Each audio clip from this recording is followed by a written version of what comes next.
بالنسبة لكل المنتخبات. تحدث أكثر عن هذا الموضوع مع الإعلامي محمد الجزار. حياك الله أستاذ محمد، سعيدين بتواجدك معنا مرة أخرى في 2:30. اهلا بيك ناصر، تحياتي ليك وتحياتي لساره وكل مشاهدين 2:30 قناه الكاس. كأس الخليج، يمكن قبل هذه البطولة بأيام كنا نتكلم مع المحللين، قالوا الأوراق ترميها وتتكلم في كأس الخليج. هذه نسخة دائما ما يكون كأس الخليج لها حسبات ثانية تماما.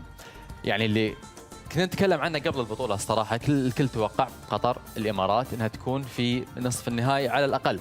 اليوم نشوف الكويت اللي كانت بعيدة تماما عن التوقعات، البحرين اللي نوعا ما بعيدة عن التوقعات، السعودية وصلت بصعوبة، وعمان. نعم، محمل اللقب كمان العراق خارج البطوله بل في المركز الرابع. الحقيقه ناصر بطوله استثنائيه، وكعاده بطولات كاس الخليج دايما لا تخضع لمعايير معينه، لا تخضع لمقاييس امور فنيه توقعات تاريخ. دايما بطوله استثنائيتها وميزتها الكبيره جدا في مفاجاتها وفي انها دايما بتكسر كل القواعد وكل الحواجز وكل الارقام القياسيه. فلذلك البطوله بتحافظ على وجودها رغم التحديات والصعوبات منذ حقبه السبعينات وتحديدا سنه 1970. رغم على يعني لو تبص مثلا السنه اللي احنا فيها 24 25 تصفيات كاس العالم، دوري ابطال اسيا للنخبه، دوري ابطال اسيا 2، الدوريات المحليه، رغم كل ده نجح الاتحاد الكاس الخليجي العربي برئاسه سعاده الشيخ حمد بن خليفه بن احمد ال ثاني انه يخلق موعد مناسب لكل المنتخبات وانه يستمر اقامه البطوله. فاعتقد انها فعلا بطوله استثنائيه.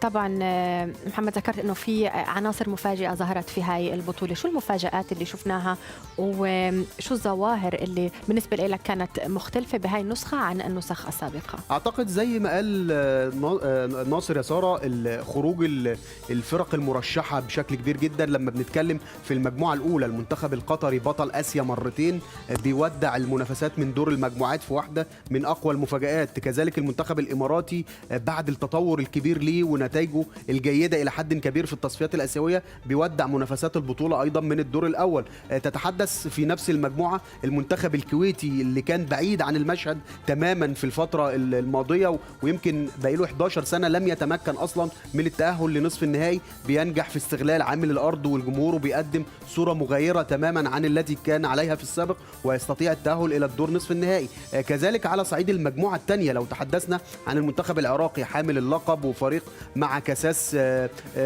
في انسجام وعلى مدار سنتين المدرب نفسه مستمر وشفناهم في بطوله كاس اسيا قدموا مردود قوي، لكن في هذه البطوله يغيبوا تماما عن المشهد والظهور بشكل جيد. كذلك المنتخب السعودي اللي كان الكل يشعر بالقلق من تراجع النتائج منذ تولي هيرفي رينارد، لكن المنتخب السعودي بعد كمان المباراه الاولى نجح انه يظهر بشكل افضل امام اليمن ثم امام العراق ويتاهل الى النصف النهائي. المنتخب اليمني كذلك رغم انه دائما البعض يرى حصاله المجموعه لكن قدم الحقيقه مردود محترم واقنع الجميع باداء وعزيمه واراده كبيره جدا، وكان قريبا من تحقيق على الاقل تعادل تاريخي مع المنتخب السعودي لولا الخساره في الوقت القاتل. فايضا المنتخب اليمني واحد من المفاجات في هذه البطوله وحقق انتصار غاب عنه 20 سنه. البحرين حمله اللقب في الدوره قبل الماضيه، اعتقد انها ابانت عن مستوى مميز واستطاعت انها تتاهل في صداره المجموعه. فبشكل عام المستوى الفني مستوى قوي وهذه البطوله متطوره، ومن وجهه نظري المستوى الفني فيها استثنائي بشكل واضح جدا من خلال ما نشاهده في كل المباريات.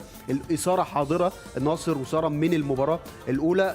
كذلك يمكن من الظواهر اللي كانت موجوده في هذه البطوله هي عقده ابطال اسيا، الفريق الذي يفوز بلقب بطولة آسيا على مدار التاريخ باستثناء الكويت في نسخة 82 لما فازت باللقب قدرت انها تفوز في بطولة كأس الخليج بعدها. منتخب قطر، منتخب السعودية، المنتخب العراقي كذلك بعد الفوز ببطولة كأس آسيا يودعوا من الدور الأول. فمن الظواهر الحقيقة الغريبة جدا. يمكن البطولة أظهرت لنا كمان العديد من الأسماء واللاعبين النجوم سواء في حراسة المرمى أو في الهجوم. لو تحدثنا عن المنتخب السعودي عبد الله الحمدان من لاعب بديل لا يشارك بصفه اساسي الى هداف البطوله. عصام الصبحي في منتخب عمان من لاعب ايضا يتعرض لانتقادات كبيره الى هداف البطوله بالتساوي مع الحمدان. على مستوى حراسه المرمى ابراهيم المخيني في المنتخب العماني وتصدي تاريخي ناصر امام المنتخب الاماراتي يصعد به بالفريق. كذلك ابراهيم لطف الله حارس المنتخب البحرين. فهي بطوله مليئه الحقيقه بالظواهر، لكن